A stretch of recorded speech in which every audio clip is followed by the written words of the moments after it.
அம்மாவுக்கு எதுவுமே மறைக்காத, அம்மாவுக்கு மறைக்காத. அம்மாவுக்கு மறைச்சான் ஒருத்தன், டேய் கிருஷ்ணா உன்னை கொலை செய்யணும்னு முடிவு பண்ணிட்டான்டா, நான் முடிவு செய்யறேன்டா உன்னை காப்பாத்துறேன், வாடா தங்கமே, என் தங்கமே வாடா, போய் குளிச்சுட்டு வாடா.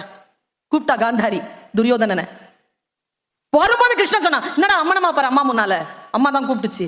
சி மறைக்க வேண்டியதை மறைச்சிட்டு போடா, பொம்பளை இல்ல. பாளையலை மறைச்சிட்டு போய் நின்னா, கண்களை கழற்றி கண்களினுடைய அந்த திரையை எடுத்து அந்த கண்களில் இருக்கக்கூடிய அத்தனை சக்தியும் அந்த உடலில் பாய்ச்சினாள் தாய் காந்தாரி. வஜ்ரமாக்கினால் அந்த உடம்பை. இடுப்பு பகுதி மட்டும் மறைஞ்சு இருந்தது.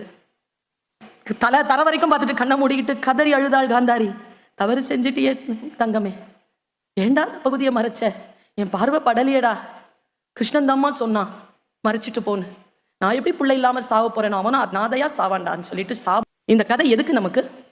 தாய் தந்தைக்கு எதையும் மறைக்காதீர்கள், நீங்கள் எதை மறைக்கிறீர்களோ அதனால் உங்களுடைய வீழ்ச்சி அதில் எழுதப்பட்டிருக்கிறது என்பதனை நாம் நினைவில் வைத்துக் கொள்ள வேண்டும் என்பதற்காக துரியோதனன் கதையை மகாபாரதம் நமக்கு சொல்கிறது.